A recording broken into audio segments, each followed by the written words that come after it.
everyone, welcome to another video. Today what we're going to do is have a look at the key concepts surrounding Luther, which is your set text for those of you who are studying crime drama.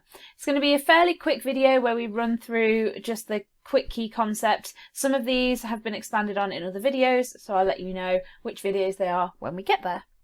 So to begin with then, media language. Now this is one of those areas that has been covered in another video. So this was covered during the case study because the language refers to things that we see within the set episode itself. So some of the main things that crop up throughout the whole of the episode are things like the very low-key lighting and the muted colour palette, which makes the show seem sort of more gritty. It has a more negative atmosphere, which obviously we would expect to find within a crime drama where it's not necessarily going to be all about people being happy.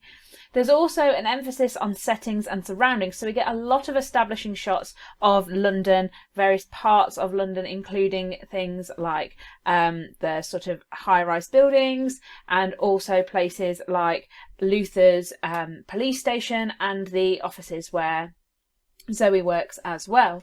We also have a lot of subverted expectations, not only with the storyline itself, starting off at the very beginning with Madsen, but also in terms of the characters, which we're going to have a look at a little bit more in one of the other key concepts.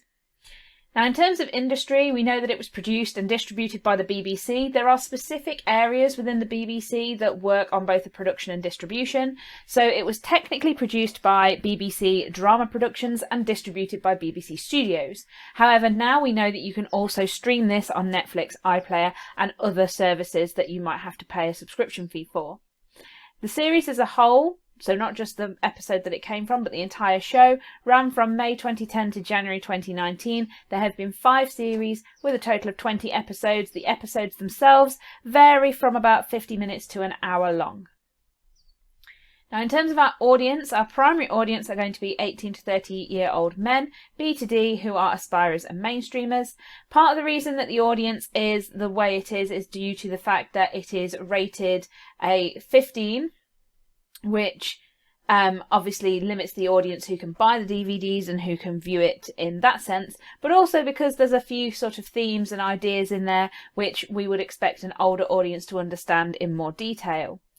The secondary audience are going to be slightly older still. These will be 25 to 40-year-old women, A to C2, who are mainstreamers, and predominantly the female audience are going to be attracted due to stars such as Idris Elba.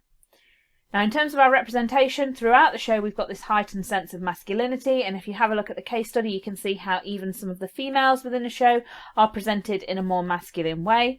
We also get subverted gender roles, not only through that masculine representation, but through Alice, for instance, who plays a seductive femme fatale character who we wouldn't necessarily expect to sort of go through with this grisly murder right at the very beginning. Luther himself is also a kind of anti-hero, so although he solves the case, he does this through questionable methods, and it's very clear that he doesn't have a very happy life outside of work.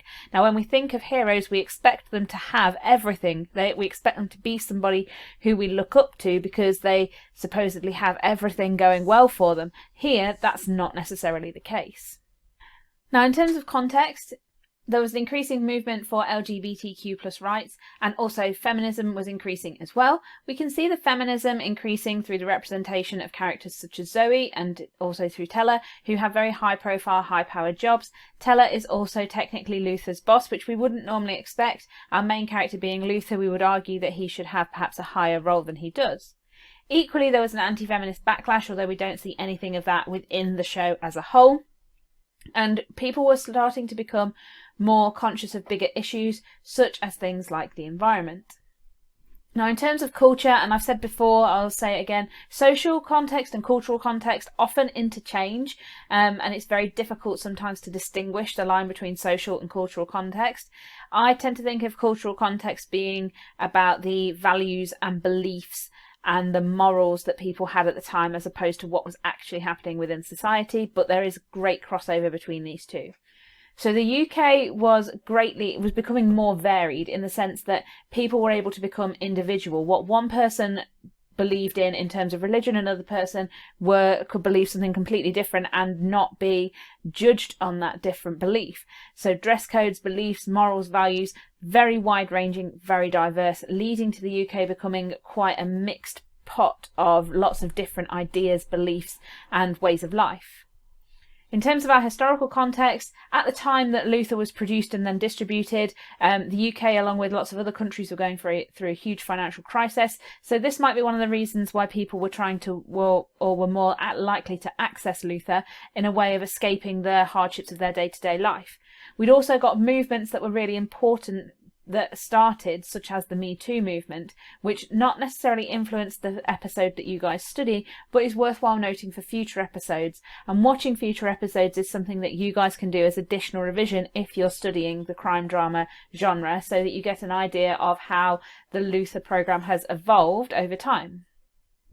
Finally, in terms of our political context, it was filmed during a period of great political change. So Gordon Brown and the Labour Party had lost power to David Cameron and the Conservatives, which we don't tend to see a lot of within the show, but it could be a way of judging or gauging how the police were represented, because different parties have different values and place different emphasis on things like home security with the police. It was also an era just prior to discussions around Brexit and leaving the EU. Again, we don't see a lot of that within the first episode, but if you are looking at other episodes of Luther as a way of wider reading or gaining additional knowledge to the show, then this might be something you want to think of for later episodes to see whether that plays a part. So we have a few key terms here for you guys to look up and to write definitions for. Only write definitions for the ones that you don't know. If you need help with finding definitions for any of these, just pop a comment in the comments section below and I will get back to you as soon as I can. I have unlocked the comments now, so I didn't realise that they were locked and that you guys couldn't add to those, but you should be able to add to those now. So if you want to, please pop any questions, comments, suggestions or ideas in the comments section below. If you haven't already, also please subscribe. A lot of you want me to use the community tab on YouTube, but I can't do that until I get to 1,000 subscribers, so I really need your help with that. In return, you guys will get a shout out at the beginning of the video if you subscribe, so please subscribe and hit the button below for notifications, and I will see you guys later for another video.